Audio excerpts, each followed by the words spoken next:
Hi hello welcome to NN media. నేను రాకేష్. తెలంగాణలో MLC ఎన్నికలు సమీపించాయి. రాష్ట్రంలోని 2 నియోజకవర్గాలలో టీచర్, ఒక నియోజకవర్గంలో పట్టభద్రుల ఎన్నికలు జరగనున్నాయి. ఈ నేపథ్యంలో ఎమ్మెల్సీ అభ్యర్థులు ఎన్నికల ప్రచారాన్ని ముమ్మరం చేశారు. ఓటర్లను ఆకట్టుకోవడం కోసం కొందరు అభ్యర్థులు తాము అందించిన సేవలను ఓటర్లకు గుర్తు చేస్తూ ఉన్నారు. మరికొందరు పలు హామీలను ఇస్తున్నారు. ఇంకొంతమంది ప్రలోభాల ఎరలను కూడా విసురుతున్నారు.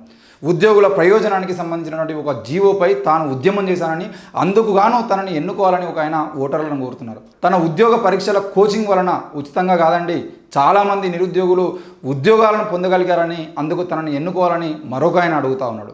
తాను ప్రభుత్వాధినేతకు దగ్గర కాబట్టి తనను ఎన్నుకోవాలని ఇంకో ఆయన అంటున్నాడు. ఇందులో భాగంగా కొందరు తమ ఆర్థిక బలాన్ని చూపిస్తూ మందు విందులతో సమావేశాలను ఏర్పాటు చేస్తూ ఉన్నారు. ఓటర్లను ఆకట్టుకోవడం కోసం ఎవరికి తోచిన తీరు వారు ప్రచారం నిర్వహిస్తున్నారు. దీంతో అభ్యర్థుల ప్రచార హడావిడి తీవ్ర స్థాయికి చేరింది. సమస్యలపై అవగాహన లేమి, విద్యారంగంపై మౌలిక సమస్యలపై అవగాహన లేని వారు కూడా ఈరోజు రాజకీయ అండతో, ఆ డబ్బుల అండతో ఓటర్ల బలహీనతలను సొమ్ము చేసుకునే ప్రయత్నాల్లో ఉన్నారు. విద్యా హక్కు, విద్యా ప్రైవేటీకరణ, కామన్ స్కూల్ ఎడ్యుకేషన్, డిటెక్షన్ విధానం, కార్పొరల్ పనిష్మెంట్స్, విద్యలో పోటీతత్వం, పరీక్షల విధానము, బోధనా వృత్తిపైన ఉదారవాద ప్రభావం లాంటి విద్యారంగానికి సంబంధించినటువంటి మౌలిక అంశాలపై కొద్దిమంది అభ్యర్థులకు మాత్రమే అవగాహన ఉన్నట్టు తెలుస్తూ ఉంది. మిగతా వారికి సరైన అవగాహన ఉన్నట్టు కూడా కనిపించట్లేదు. సాధారణ ఎన్నికల్లో ఓటర్లు నోటుకు మద్యానికి అమ్ముడుపోతే అది వారి నిరక్షరత, అజ్ఞానం అని అనుకోవచ్చు. కానీ పెద్దల సభలో మేధావుల ప్రాతినిధ్యం ఉండాలని రూపొందించిన టీచర్ ఎమ్మెల్సీ ఎన్నికలు కూడా అదే బాటలో నడవడం బాధాకరం. ఇప్పటికే వినిపించేటువంటి ప్రశ్నలు చాలా ఉన్నాయి. ఏ సివిల్ సర్వెంట్లకు లేని సౌకర్యం టీచర్లకి ఎందుకు? గ్రాడ్యుయేట్ ఎమ్మెల్సీ ఉన్నాక మళ్ళీ టీచర్ ఎమ్మెల్సీ అవసరం ఏంటి? ఇలాంటి ప్రశ్నలు వినిపిస్తూ ఉంటాయి. రాజ్యాంగం రూపొందించే సమయంలో రాజ్యాంగ డ్రాఫ్ట్ కమిటీ సభ్యులు కూడా ఈ ప్రశ్నలు లేవనెత్తారు. అయితే draft committee chairman doctor Babasaheb Ambedkar తనదైన శైలిలో ఈ ప్రశ్నలకు సమాధానం చెప్పారు. విద్య ఓ వ్యక్తి ప్రయోజనం కోసం మాత్రమే కాదు, సమాజ శ్రేయస్సుకు అది చాలా ప్రధానమైన విషయమని బాబాసాహెబ్ అంబేద్కర్ అన్నారు. అంతేకాకుండా జాతి నిర్మాణంలో టీచర్ల బాధ్యత ప్రధానమైనది కాబట్టి వారి ప్రాతినిధ్యం పెద్దల సభలో తప్పకుండా ఉండాలని ఆయన పేర్కొన్నారు. అందుకే టీచర్లకు ఈ సౌకర్యం నేటికి కొనసాగుతూ ఉంది.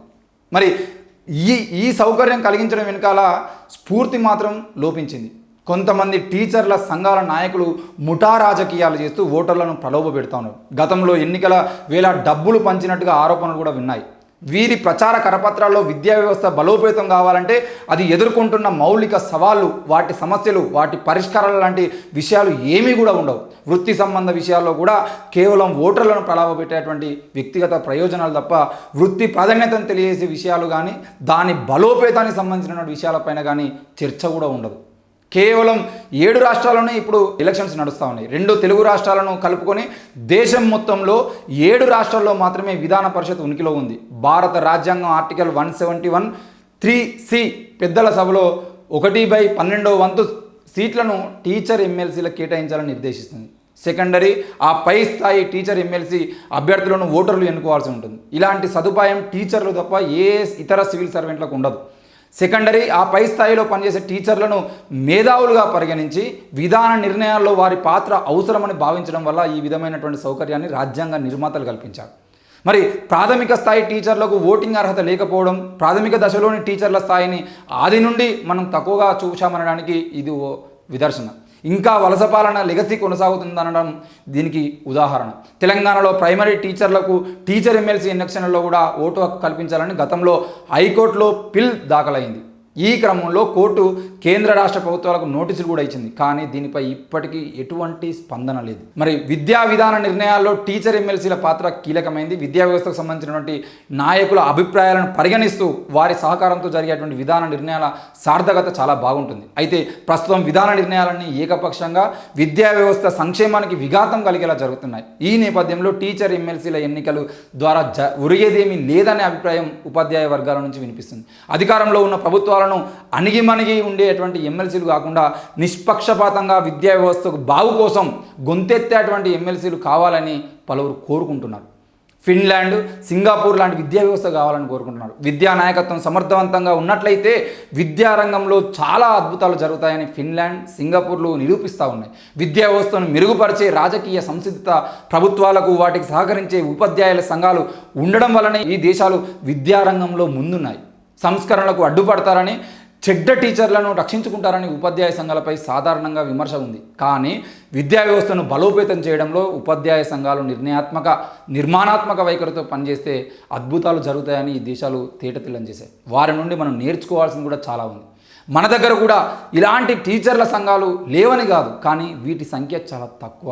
విద్యారంగం బలోపేతానికి కాకుండా ప్రభుత్వాల రాజకీయ ప్రయోజనాలకు వంతెపడే విధంగా ఉన్నాయి. స్వార్థ ప్రయోజనాల కోసం పనిచేసేటువంటి వాటివి ఎక్కువగా కనబడుతూ ఉన్నాయి. మరి ఫిన్లాండ్లో ప్రతి సంవత్సరం జనవరి నెలలో ఎడ్యుకా అనే పేరుతో అక్కడి టీచర్స్ యూనియన్ 2 రోజుల ట్రేడ్ ఫెయిర్ను నిర్వహిస్తూ ఉంటుంది. దేశంలోని టీచర్లు అంతా ఈ కార్యక్రమానికి హాజరవుతారు. పూర్వ ప్రాథమిక స్థాయి నుంచి యూనివర్సిటీ స్థాయి వరకు టీచర్లు అందరూ కూడా ఇందులో సభ్యులుగా ఉంటారు. టీచర్లు అంతా తమ ఆదాయంలో 1.2% ఈ OAJకు విరాళంగా ఇస్తారు. దీనికి ఆదాయపు పన్ను మినహాయింపు కూడా ఉంటుంది. టీచర్లకు బోధనా విషయాల్లో సలహాలు ఇవ్వడానికి నిపుణులు OAJలో ఉంటారు. టీచర్లకు తక్కువ వడ్డీకి బ్యాంకు లోన్లు, వస్తు కొనుగోలులో డిస్కౌంట్లు ఇప్పించుకోవడానికి ఇది ఒప్పందాలు చేసుకుంటుంది. మరి ఎడ్డికాలో మెరుగుపరిచేటువంటి అన్ని రకాల వనరుల అమ్మకాలు, వినిమయంతో పాటు విద్యా వ్యవస్థకు సంబంధించినటువంటి అన్ని విషయాలపై చర్చలు జరుగుతాయి. మరి ఇందులో ఆసక్తికరమైనటువంటి విషయం ఏంటంటే ఈ సమావేశాల్లో తప్పకుండా ఒక ప్యానెల్ చర్చా కార్యక్రమం ఉంటుంది. ఇందులో టీచర్ సంఘాల నాయకులు, విద్యా మంత్రి, ఇతర మంత్రులు, ప్రభుత్వ అధికారులు కూడా పాల్గొంటారు. విద్యా విషయాల్లో ప్రభుత్వ భవిష్యత్ కార్యాచరణపై టీచర్స్ సంఘాలు నాయకులు సవాళ్లకు విద్యామంత్రి సమాధానాలు కూడా చెప్పాల్సి ఉంటుంది.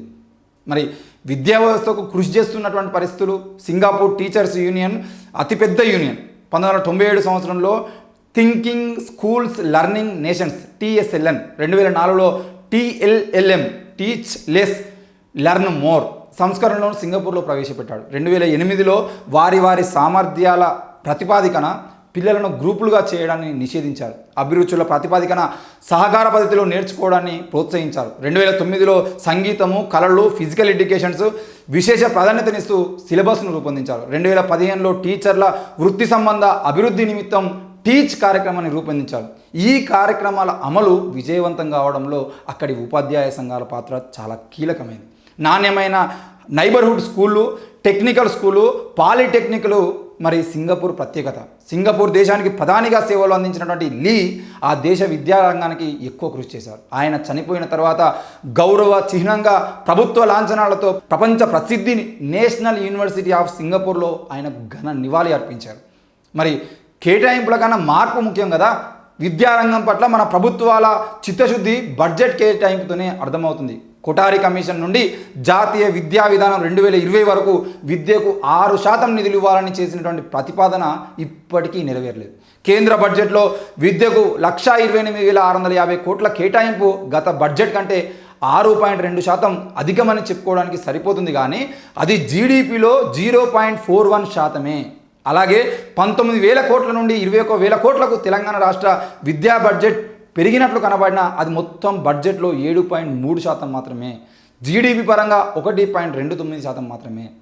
జాతీయ విద్యా విధానం 2020 విప్లవాత్మక మార్పులను తెస్తుందని చెప్పారు. కానీ విద్యా ప్రైవేటీకరణపై, టీచింగ్ ప్రొఫెషన్ బలోపేతంపై సరైన చర్యలు లేవు. నిష్పక్షపాతంగా లేని కరికులంతో మార్పులు కొనసాగుతున్నాయి. శాస్త్రీయ చూపు, ప్రజాస్వామిక దృక్పథాన్ని పెంపొందించడంలో విద్యా వ్యవస్థ విఫలమైంది. అన్ని స్థాయిల్లో విద్యార్థుల నమోదు పెరిగిందని గణాంకాలు చెబుతున్నాయి, కానీ సామర్థ్యాలు క్షీణించాయి. పరిశోధనలో వెనుకబడిపోయాం. దేశవ్యాప్తంగా అన్ని స్థాయిలలో భారీగా టీచర్ల ఖాళీలు ఉన్నాయి. మొత్తంగా విద్యా వ్యవస్థ బలహీనపడింది. మళ్ళీ ఎమ్మెల్సీ ఎన్నికలు వచ్చాయి. ఈ తరుణంలో విద్యారంగ సమస్యలపై, వాటి పరిష్కారాలపై సమగ్ర అవగాహన ఉన్న వ్యక్తుల ఎంపిక సాధ్యమేనా? శిశిరంలో ప్రకృతి అంతా ఆకుని రాల్చుకున్నట్లు ఆశలు రాలిపోతాయా? ఒక్కసారి ఆలోచించండి. ఈ ఎమ్మెల్సీ ఎన్నికల్లో విద్యారంగ సమస్యల మీద ఎవరైతే మాట్లాడతారో వారిని మనం మండలికి పంపిద్దాం.